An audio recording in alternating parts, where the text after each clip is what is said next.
Hello all, Agne here with another video. Widely requested that I go ahead and cover the new insect that just released, so that's what we're going to get into today. But before we get into that, gotta go through the usual shenanigans. This video is sponsored by Aptoid, where using my code AGNE2023, you can get anywhere from 5 to 40% off all in-game purchases.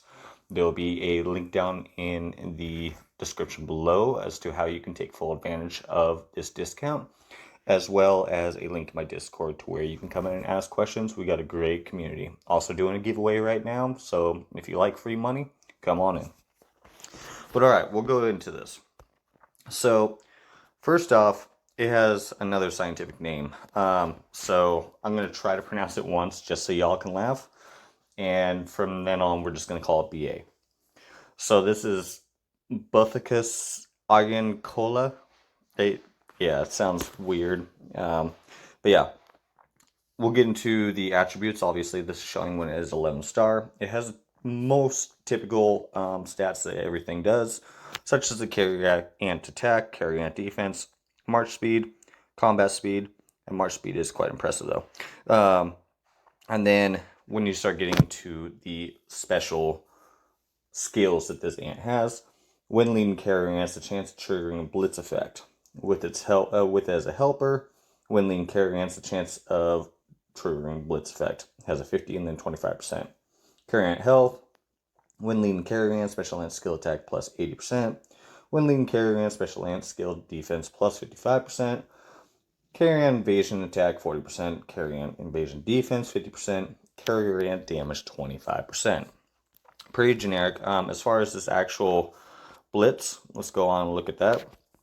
So, during the battle, randomly increases 2 of our carrier ants' dodge rate by 20% and deals 150% damage to the enemy's backline if dodge effect is triggered.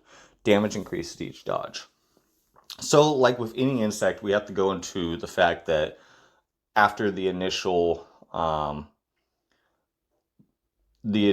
buy hype, this will drop down to where it won't be nearly as effective. Typically, now I've showed this in other videos, when something new comes out, it's really increased by like more than 50% of what it actually is, just for the buy hype. So we'll go into what it will be after it gets nerfed. So increases 2 of our carrier ant squad's dodge rate by 20%. So dodge is a very effective mechanism within the ants game. It's actually something that if people have been around long enough, like with the Banshee Panda, it was something that made that ant so obscenely overpowered, and to where they had to eventually nerf it. Now, when they had nerfed it, they had basically decreased the chance of it actually triggering, just decrease the chance of the dodge actually taking effect. So, but dodge, don't underestimate dodge. Dodge is still a very good ant. And I'm not entirely sure if there's any carrier ants that have dodge on it, but if they do, that'd be the best thing to be able to pair with it. Now, on top of that, with the dodge rate at 20%, plus any other special ants that you might have that do have dodge on it, then you get the chance to deal 150% damage to the enemy's backline if the dodge effect is triggered. Damage increases with each dodge. It doesn't state exactly how much the damage increases. It might be double, it might be, a third of it, half of it, we don't know. But the fact of it doing a 150% flat damage is extremely powerful. Alright, now we'll get into the insect talent tree. So we'll start with the basic first. It's usually pretty generic across all of them. The ones that you really want to look at are these semi-big ones and then the big ones. So with that, garrison defense, damage dealt by backline 1.5, which is good for Penguin and PvE especially. Especially skill defense plus 2.5. When attacking wild creatures, attack all their squads 5%, so it'd be 30% total that it gets. That's good. Also PvE. Damage taken by a front line, minus 1.5%. All squad invasion attack, 4%. When invading, and then we get into the big ones. When invading an anthill, all of our squad's damage plus 1.5%. So compounding 8, right around 10, probably about 15%. When the battle starts, increase the normal attack and the skill damage of all our squads by 1%, compounding, so it'll be 10%. That's nice, so it increases the overall damage that you can do. When defending the anthill, all of our squad's health, attack, and defense plus 2.5. Not a very, not a tree I'd really invest heavily in, as it typically is for any of the insects with their basic tree. Not really something you usually want to go into, but we'll go into the carrier, which again is pretty generic. Restraint on carrier ants given by shooter ants, minus 1%, compounding, so it'll be minus 6%. That's good. Carrier ant control resistance chance, plus 1%, so that kind of compounds with that one. So that's another 6%. When leading carrier ant, special ant skill defense, plus 2.5%. Carrier ant skill damage, plus 1.5%.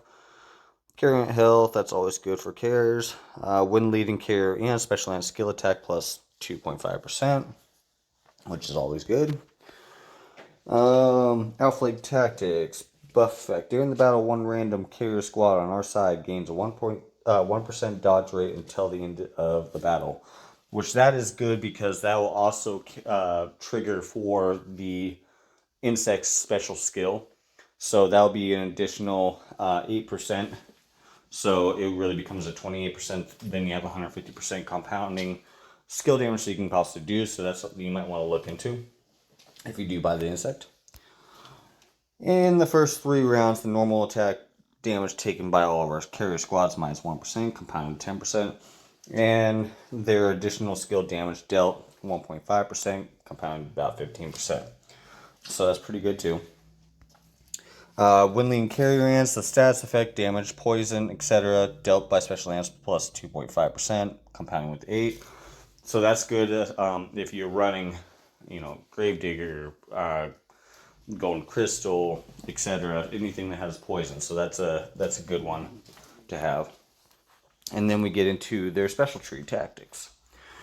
Start with the small ones. Skill damage taken by all squads, minus 1.5%, compounding. So that's good. All squads control resistance chance, plus 1%, also good. Skill damage of all squads, plus 1.5, good. Skill damage taken by all squads, minus 1.5%, good. When any one of our squads is under control, reduces the damage taken by 2%, compounding, so that's 12%. That's good. Very PvP centered for sure. Acid attack. Additional skill damage for all squads, plus 1%, compounds to 6. Skill damage of all squads, plus 2%. But their skill damage taken is an additional 1%. 6% versus 12%, very manageable. I think I already went over those. Yeah. So then we get into the bigger ones. After our special ant releases an active skill, the skill damage dealt next time, plus 2.5%. That is good. During the battle, the chance of releasing second skill plus 0.5% for all of our special ants, and the additional skill damage plus 1%. So you got 10% extra skill damage and 5% extra chance of releasing skill 2.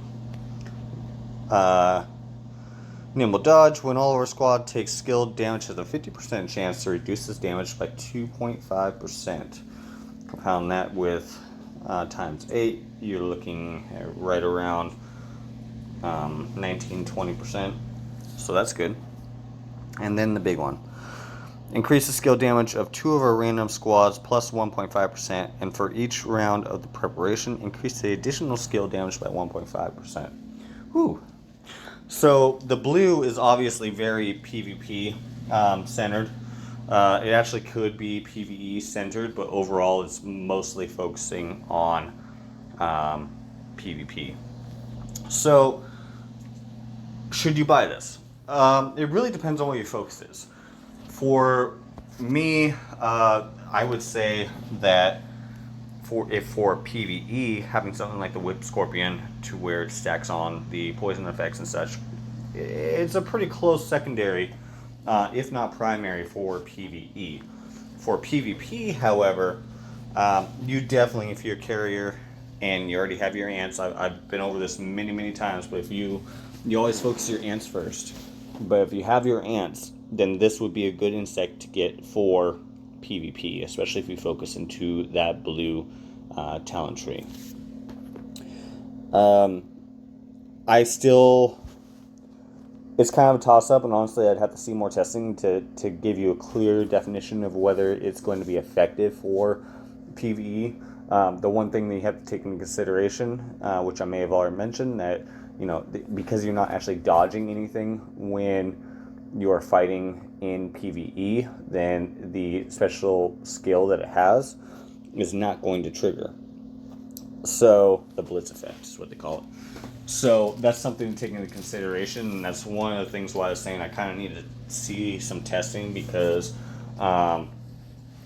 based on its insect talent tree attributes, it's a possibility that it could be better. But overall, right from base, without any insect talent trees, I'd say the Whip Scorpion would be better for PvE than this ant or this insect. Now, this insect will be better for PvP without a doubt. But alright guys, well, that pretty much sums it up. I hope you guys enjoyed the video. Drop a like and subscribe, and Eggnay is out. We'll see you in the next one.